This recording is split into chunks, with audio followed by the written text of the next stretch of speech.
Hello दोस्तों, कैसे हैं आप लोग। आशा करते हैं कि आप लोग काफ़ी अच्छे होंगे, शानदार होंगे। और बस आज हम आप लोगों को बताने वाले हैं परिमेयकरण। तो परिमेयकरण कैसे किया जाता है, आज हम लोग उसके बारे में बात करेंगे।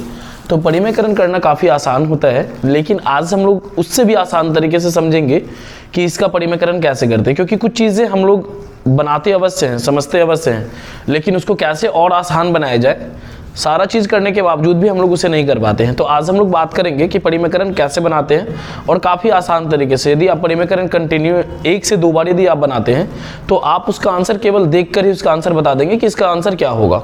तो आज सबसे पहले हम लोग बात करेंगे परिमेयकरण के बारे में कि परिमेयकरण किया कैसे जाता है। तो हमेशा याद रखना है कि परिमेयकरण हर का किया जाता है, और हमेशा याद रखना है कि परिमेयकरण का अर्थ होता है कि कभी भी नीचे में रूट ना रहे। मतलब हर का परिमेयकरण इसीलिए किया जाता है क्योंकि हर में कभी भी रूट नहीं होनी चाहिए, इसीलिए रूट को हटाने के लिए हम लोग परिमेयकरण करते हैं। तो आज हम लोग सीखेंगे कि कैसे इसका परिमेयकरण किया जाता है। तो वीडियो को अंत तक अवश्य देखते रहिए कि कैसे इसका परिमेयकरण किया जाता है, ताकि आपको किसी तरह की कोई परेशानी ना हो। तो आज हम लोग सीखेंगे, थोड़ा सा वीडियो जरूर बड़ा होगा क्योंकि मुझे इसके कॉन्सेप्ट्स आपको पूरे के पूरे क्लियर करने पड़ेंगे। तो आप लोग वीडियोस को अंत तक देखते रहिए, और आशा करेंगे कि आप लोगों को यह पूरी की पूरी तरह से अच्छे से समझ में आएगा। और यदि आप लोगों को समझ में अच्छे से आए तो प्लीज़ कमेंट कीजिए, लाइक कीजिए, और यदि आप मेरे चैनल पर नए हैं तो इसे अवश्य सब्सक्राइब कर लीजिए, ताकि आपको इसी तरह की वीडियोज़ लगातार मिलते रहे। तो सबसे पहले हम लोग आज समझते हैं कि इसका परिमेयकरण कैसे करते हैं। तो याद रखना, हमेशा परिमेयकरण हमेशा हर का होता है। एक बात और मैं आपको बता दूं कि परिमेयकरण करने से किसी के मान में कोई परिवर्तन नहीं होता है। ये इसीलिए नहीं होता है क्योंकि देखिए, यदि ये बिल्कुल साधारण सा परिमेयकरण है। यदि मान लीजिए यहाँ पे लिखा हुआ रहेगा 1/√3 का परिमेयकरण करें, तो बिल्कुल आसान है। जो संख्या बटे में लिखा हुआ रहेगा आप उसी को ऊपर नीचे मल्टीप्लाई कर दीजिए। ऊपर नीचे क्या कर देंगे, मल्टीप्लाई कर देंगे। तो अभी मैंने आपको बताया था कि परिमेयकरण करने से किसी के मान में कोई परिवर्तन नहीं होता है। तो देखिए, अभी यदि आप इस √3 को कैंसिल कर दीजिए तो सेम वही बच जाएगा। तो देखिए, √3 को 1 से गुना करेंगे तो क्या हो जाएगा, √3। और हमेशा याद रखना है, मैं आपको कुछ चीज़ बता दूं पहले। एक बात मैं जानता हूँ कि ये सब भी आप लोग बहुत पहले से जानते होंगे, लेकिन फिर भी मैं आप लोगों को कुछ चीज़ बताना चाहूँगा ताकि आप लोग का कॉन्सेप्ट क्लियर हो जाए। और यदि आप लोग कुछ बच्चे ऐसे होंगे जिनको ये नहीं पता होगा तो वो इसे सीख भी लेंगे। हमेशा याद रखना कि कभी भी यदि कोई भी 2 रूट वाला संख्या एक साथ मल्टीप्लाई होता है तो उसका आंसर केवल उसे रूट से बाहर निकाल दीजिए, मतलब उसका आंसर 3 हो जाएगा। क्यों हो जाएगा वो भी समझ लीजिए। 3 × 3 कितना होता है, 9 होता है। 9 में से क्या करेंगे, 9 का फिर रूट निकालेंगे तो फिर से क्या हो जाएगा, 3 हो जाएगा। तो जनरली याद रखना है कि यदि कोई पूछे कि √11 × √11 क्या होता है, तो 11 होता है। √17 × √17 क्या होता है, तो 17 होता है। √15 × 15 क्या होता है, तो 15 होता है। हमेशा याद रखना, किसी भी संख्या को, रूट वाले संख्या को यदि हम लोग 2 बार मल्टीप्लाई करते हैं तो उसका वैल्यू क्या होता है, केवल उसे रूट से बाहर निकाल दीजिए। फॉर एग्जांपल, यदि आपको कोई कहे कि √13 का स्क्वायर क्या होता है बताइए, तो सिंपल आंसर है, इसका आंसर 13 होगा। √13 का स्क्वायर का मतलब हो गया कि √13 × √13, तो √13 × 13 क्या हो जाएगा, केवल 13 हो जाएगा। इस तरह से निकाल लेंगे। और आप लोग को कुछ बता दूं कि यदि मान लीजिए कि यदि यहाँ पे लिखा हुआ 2√3 का होल स्क्वायर, ये मैं इसीलिए बता रहा हूँ ताकि अभी मैं इसमें इसका यूज़ करने वाला हूँ। यदि आपको कोई कह दे कि 2√3 का स्क्वायर क्या होगा, तो 2 का स्क्वायर कितना होगा, 4, और इस √3 का क्या हो जाएगा, केवल 3 हो जाएगा। फाइनली इसका आंसर क्या हो जाएगा, 12 हो जाएगा। इस तरह से हम लोग इसको काफ़ी आसान तरीके से बना सकते हैं। हमेशा याद रखना है कि कोई भी संख्या यदि मान लीजिए कितना भी, यदि मान लीजिए ऐसा रहेगा 3ab पे स्क्वायर, इसका मतलब है कि ये जो स्क्वायर है इन सभी के लिए है। तो 3 का स्क्वायर 9 होगा, a का स्क्वायर a स्क्वायर होगा, b का स्क्वायर b स्क्वायर होगा, ये इसका आंसर होगा। तो मैं आप लोगों को मतलब यही आप लोगों को कॉन्सेप्ट बताने वाला था कि जब कभी भी कोई भी संख्या रूट में रहे या फिर उसे 2 बार रूट वाला सेम संख्या में मल्टीप्लाई किया जाएगा तो वो केवल क्या होता है, रूट से बाहर निकल जाता है। बस इतना ही जानना है। मतलब यह है कि आप √3 को √3 × √3 करेंगे तो क्या होगा, 3 होगा। और यदि आप इसी 3 को लिखना चाहेंगे तो आप इसी 3 को लिख सकते हैं √3 × √3। मतलब या तो इसके बराबर यह लिखिए या इसके बराबर यह लिखिए। बात क्या है, बिल्कुल इक्वल है, इसमें कोई अंतर नहीं है। तो अभी हम लोग देखेंगे इसे कैसे बनाएंगे। आशा करते हैं कि आप लोग ये समझ गए होंगे। चलिए फिर भी मैं इसे नहीं मिटाता हूँ। तो देखिए, √3 को 1 से गुना करेंगे तो √3 हो गया। हम सभी जानते हैं कि किसी भी संख्या को यदि 1 से मल्टीप्लाई करते हैं तो उसके मान में कोई परिवर्तन नहीं होता है। तो √3 को 1 से गुना किए, √3 हो गया। √3 × √3 यहाँ पे देखिए क्या होता है, केवल उसे रूट से बाहर निकाल दिया, तो ये आंसर हो गया। मान लीजिए सपोज यदि आपको कहा जाएगा, जैसे दूसरा नंबर में क्वेश्चन यहाँ पे सॉल्व करता हूँ। देखिए दूसरा नंबर सवाल है 2/√2। मैंने भी जस्ट बताया था कि हमेशा परिमेयकरण हर का होता है, मतलब नीचे वाले का। मतलब आप इसको मल्टीप्लाई कीजिए, √2 बटे क्या, √2। अब 2 को √2 से गुना करेंगे तो इस दोनों को केवल आप एक साथ लिख दीजिए 2 √2। क्यों? क्योंकि इस दोनों के बीच कोई चिन्ह नहीं है, मतलब ये हमेशा में मल्टीप्लाई होता है। और √2 गुना √2 क्या होगा, 2 होगा। ये हमारा क्या हो गया, आंसर हो गया। ठीक है, तो अब हम लोग कैसे जानेंगे कि मान लीजिए कोई यदि कह दे कि 3 बटे √3 का परिमेयकरण क्या होगा, 3 बटे √3 का परिमेयकरण क्या होगा, तो हम लोग सिंपली जानते हैं कि हर परिस्थिति में नीचे में जो संख्या रूट वाला होता है वो बटे में आ जाता है, मतलब उसका रूट केवल हट जाता है। देखिए ये भी √3 था तो ये 3 हो गया, √2 था तो क्या होगा, 2 हो जाएगा। तो हम भी जानते हैं कि इसके नीचे में क्या है, √3 है तो ये क्या हो जाएगा, 3 हो जाएगा।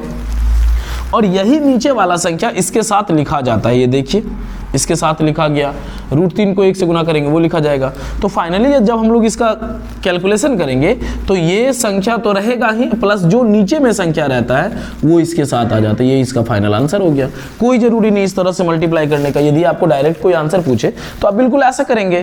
क्या करना है एक बार फिर से मैं आपको बता देता हूँ कि जो भी संख्या हम लोग देखते हैं, ये जैसे मैंने इसे लॉन्ग प्रोसेस से बनाया तो क्या किया, जो भी संख्या रूट में था वो रूट से बाहर हो गया, और यहाँ पे जो संख्या पहले से लिखा होता है वो लिखा हुआ रह गया, और जो नीचे में जो संख्या एक बार था उसे इसके साथ लिख दिया गया। तो सेम प्रोसेस, √3 है इसे 3 में कन्वर्ट कर दिया गया, मतलब इसका रूट हटा दिया गया। दूसरा स्टेप क्या था भाई, तो इस संख्या के साथ नीचे वाले को लिख दीजिए एक साथ, तो ये आंसर हो गया। मान लीजिए आपको यदि कोई कहेगा कि 5 बटे √7 का आंसर क्या होगा, तो बिल्कुल सिंपल है, ये रूट में है, इसको पहले रूट से हटा दीजिए, ये 5 लिख दीजिए और फिर इसी संख्या को इसके साथ लिख दीजिए, ये हमारा क्या हो जाएगा, आंसर हो जाएगा। तो इस तरह से काफ़ी आसान है किसी भी संख्या का परिमेयकरण हम लोग कैसे करते हैं। तो जब तक हम लोग काफ़ी मैथमेटिक्स को रिवीजन नहीं करेंगे तो ये नहीं हो सकता है। तो जब जैसे ही आप रिवीजन करना शुरू कर देंगे तो आपका दिमाग खुद ब खुद काम करना शुरू कर देगा कि मुझे इसका आंसर क्या लिखना चाहिए। चलिए अब हम लोग पहला नंबर दूसरा नंबर क्वेश्चन को सॉल्व कर चुके हैं। अब तीसरा नंबर क्वेश्चन देखिए थोड़ा सा अलग है, तो इसे भी मैं बताऊंगा कि कैसे इसका भी आसान कैलकुलेशन किया जाता है। बस वीडियो को बिना स्किप किए अंत तक देखते रहिए। 1/√3 + √2, ठीक है। अब यह संख्या तो भाई इसमें तो कोई प्लस माइनस नहीं था, तो बिल्कुल आसान तरीके से बना लिए। लेकिन इस संख्या में क्या है, प्लस माइनस है। क्या है यहाँ पे, प्लस माइनस दिया गया है, मतलब यहाँ प्लस है यहाँ माइनस है, बहुत सारे हैं। तो इसमें क्या किया जाता है कि जोड़ और घटा वाले संख्या का जो परिमेयकरण किया जाता है तो उसका चिन्ह बदल दिया जाता है। क्या बदल दिया जाता है, चिन्ह बदल दिया जाता है। दैट मीन्स यहाँ प्लस है तो अभी यहाँ पे देखिए सेम संख्या में कोई परिवर्तन नहीं होगा, केवल चिन्ह बदल जाएगा, मतलब माइनस हो जाएगा। √3 - √2, एक बार फिर से देखिए, प्लस है तो क्या हो गया, माइनस हो गया, और कुछ भी नहीं किया गया। अब क्या करेंगे, इस √3 - √2 को 1 से गुना करेंगे। तो हम सभी ने पहले भी जानते हैं कि 1 से किसी भी संख्या को गुना करने पे उसके मान में कोई परिवर्तन नहीं होता है। मतलब √3 - √2 को 1 से गुना करेंगे तो वो हो जाएगा √3 - √2। अब देखिए, अब तो नीचे में आप देख रहे होंगे कि कितना सारा संख्या है, क्या क्या गुना करेंगे। तो अभी मैं आपको पहले इसका कॉन्सेप्ट बताता हूँ, फिर मैं इसे काफ़ी शॉर्ट ट्रिक में आपको बता दूंगा। तो देखिए हम लोग अभी यहाँ पे देख रहे हैं, उसी चीज़ को शॉर्ट करूँगा। शॉर्ट ट्रिक क्या मतलब, उसी चीज़ को मैं शॉर्ट कर दूंगा। तो अभी हम लोग यहाँ पे देख रहे हैं कि यहाँ भी √3 है, यहाँ भी √3 है, यहाँ भी √2 है, यहाँ भी √2 है। मतलब यदि आप √3 को a मान लीजिए और यदि आप √2 को b मान लीजिए तो आप यहाँ लिखेंगे a + b। क्या लिखेंगे, a + b। इस दोनों के बीच क्या है, गुना है।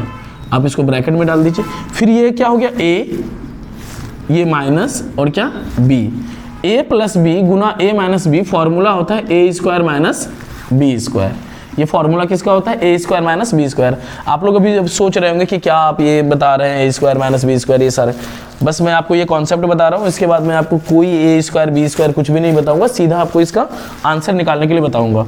तो अब यहाँ पे देखिए, तो √3 का क्या करेंगे, इस फॉर्मूले के अनुसार √3 का स्क्वायर करेंगे और b का स्क्वायर मतलब √2 का स्क्वायर करेंगे, ठीक है। तो अब क्या करेंगे, ये √3 - √2 हो गया। √3 का स्क्वायर, अभी थोड़ी देर पहले मैंने बताया था कि किसी भी संख्या पे रूट रहता है और उसको स्क्वायर करते हैं तो वो केवल रूट से बाहर हो जाता है।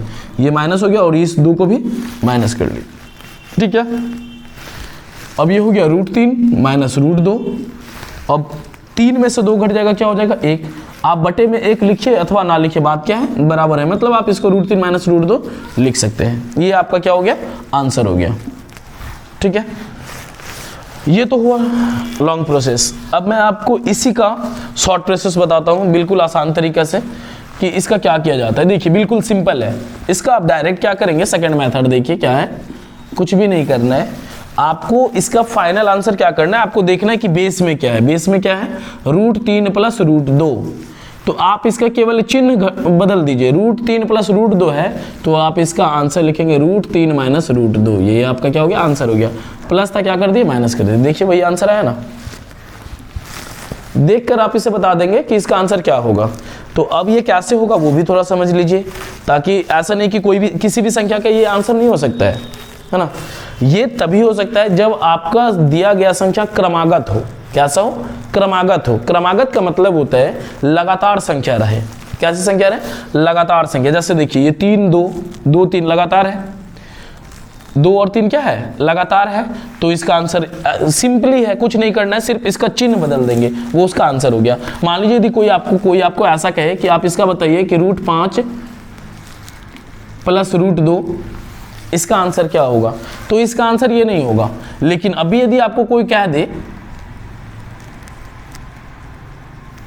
कि √7 प्लस √6 का वैल्यू क्या होगा, तो एकदम आंख बंद करके आपको क्या कर देना है, √7 माइनस √6। सिंपली, बिल्कुल आसान तरीका। क्यों, क्योंकि ये दोनों क्या है, इन दोनों के बीच डिफरेंस कितना है, 1 का डिफरेंस है। तो कुछ भी नहीं किया, प्लस है तो क्या कर दिया हमने, माइनस कर दिया, कोई दिक्कत नहीं है।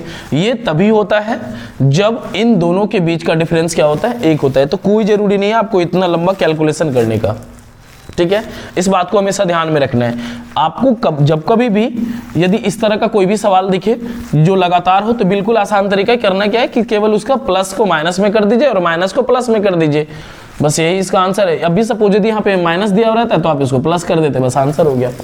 अब आप कहेंगे कि ये तो लगातार वाले में हो गया, अब यदि बिना लगातार वाला रहा तो क्या करेंगे, तो उसको भी निकालने का सबसे आसान तरीका है। लेकिन फिर मैं पहले की तरह उससे थोड़ा सा मैं आपको डिटेल में बताऊंगा कि वो कैसे होता है। तो चलिए, जैसा कि हम लोग 4 नंबर का सवाल देखेंगे। 4 नंबर सवाल है 5/√7 माइनस √6, ठीक है। तो सिंपली है, जैसे मान लीजिए अभी यदि यहाँ पे रहता है कि 1/√7 माइनस √6, तो इसका आंसर हम लोग क्या लिख देते, √7 प्लस √6, ये लिख देते। क्यों, क्योंकि ये दोनों क्या है, लगातार है। अब आपके बीच एक समस्या आ गया कि यहाँ पे 5 लिखा है, तो कोई दिक्कत नहीं, इससे कोई झमेला नहीं, इससे कोई टेंशन नहीं है। आप इस संख्या को आप रूट में लिख लो, इसको ब्रैकेट में डाल लो और इसको केवल इसके सामने बैठा दो, ये इसका आंसर हो गया, कोई दिक्कत नहीं है। मान लीजिए ऐसा रहेगा 3√3 और माइनस √2, कुछ भी नहीं करना है, दोनों लगातार है। तो आप इससे क्या करेंगे, एक साथ लिख दिए प्लस में, चूंकि माइनस है तो प्लस, माइनस था तो प्लस, प्लस था तो क्या किया था, माइनस। अब इस संख्या को इसके सामने लिख दीजिए, इसका आंसर हो गया फाइनली। लॉन्ग प्रोसेस तो मैंने आपको इसका बता ही दिया। तो इस तरह से 4 नंबर भी आपका सॉल्व हो गया। अब देखिए इसका क्या करना है।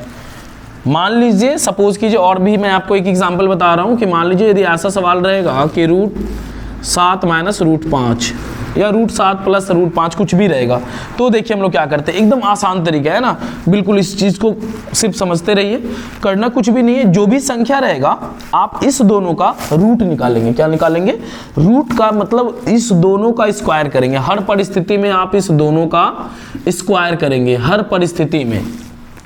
बेस में जो भी रहेगा आप उसका स्क्वायर करेंगे और हमेशा माइनस करेंगे। हमेशा क्या करेंगे, माइनस, और कुछ भी नहीं करेंगे।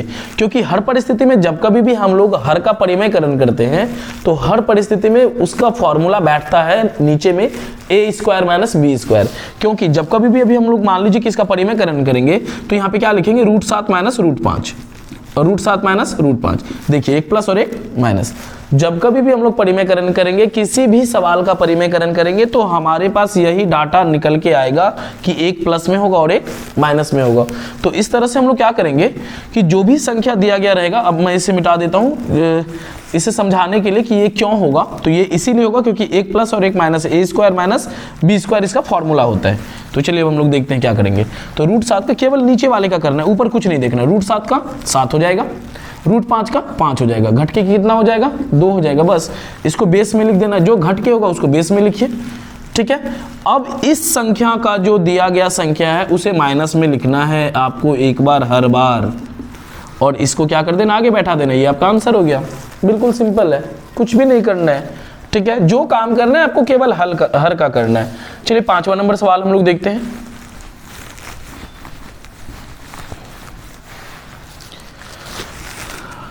5वां नंबर सवाल है 3/2 माइनस √3। सबसे पहला क्या करना है वो मैं आपको बताता हूँ। ये 3 है लिखा हुआ, 3 लिख दीजिए, जो भी चिन्ह है उसको केवल बदल दीजिए, तो 2 + √3 कर लीजिए, हो गया। ऊपर का तो काम खत्म।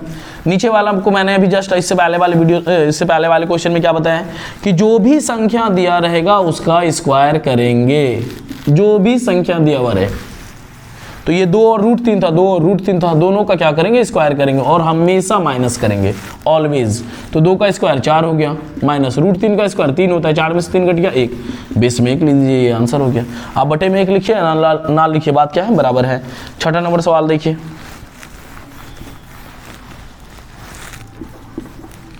7/√13 + 2। क्या करेंगे, सेम प्रोसेस, 7 लिखेंगे, इसको क्या करेंगे, प्लस है तो माइनस कर देंगे, √13 प्लस है तो क्या करेंगे, -2 कर देंगे, ठीक है। ये रूट क्या हो गया, 13 हो गया, प्लस था तो क्या कर दिया, माइनस रहता तो क्या कर देते, प्लस। अब फिर वही काम करेंगे जो अभी मैंने किया है, √13 का भी क्या करेंगे, स्क्वायर करेंगे, और फिर 2 का भी क्या करेंगे, स्क्वायर करेंगे, बीच में हमेशा क्या करेंगे, माइनस करेंगे। तो √13 का स्क्वायर क्या हो जाएगा, 13, माइनस हो तो -2 का स्क्वायर क्या करेंगे, 4, 13 में से 4 घट जाएगा, कितना होगा, 9, तो यहाँ पे 9 हो गया, ये इसका क्या हो गया, आंसर हो गया। तो इस तरह से हम लोग किसी भी संख्या का क्या कर सकते हैं, मतलब परिमेयकरण कर सकते हैं। एक लास्ट में आपको क्वेश्चन बताऊंगा, उसके बाद फिर मैं, चूँकि वीडियो भी काफ़ी लंबा होता जा रहा है, तो एक और एग्जाम्पल देखिए। मान लीजिए कि यदि ऐसा रहेगा 6/2 माइनस 3, है ना, या फिर मान लीजिए कि यहाँ लिखा हुआ रहेगा √3, तो क्या करेंगे, कुछ भी नहीं करेंगे, सेम प्रोसेस, कोई चेंजिंग नहीं, माइनस है क्या करेंगे, प्लस करेंगे, 2√2 + √3। जो कर्म करना है क्या, किसका करना है, हर का करना है, मतलब 2√2 का स्क्वायर माइनस √3 का क्या करेंगे, स्क्वायर करेंगे। तो इसमें अब कितने संख्या आपको दिख रहे हैं, 2 संख्या दिख रहे हैं, तो 2 का स्क्वायर कितना, 4 गुना √2 का स्क्वायर कितना होता है, तो 2 होता है, क्योंकि हम सभी जानते हैं कि कोई भी संख्या रूट में रहता है उसका स्क्वायर करेंगे तो वो रूट से बाहर निकल जाएगा। √3 का स्क्वायर कितना, 3, तो 4 गुना 2 8, माइनस क्या 3, 8 में से 3 घट जाएगा, कितना 5। तो ये हमारा क्या हो गया, आंसर हो गया। बिल्कुल आसान तरीका है। इस तरह से हम लोग कितना भी लंबा परिमेयकरण क्यों ना हो, आप उसे काफ़ी आसान तरीके से कर सकते हैं। आशा करते हैं कि आप लोग को ये वीडियो समझ में आया होगा, और यदि आपको समझ में आया होगा तो अपने दोस्तों में शेयर करें। धन्यवाद।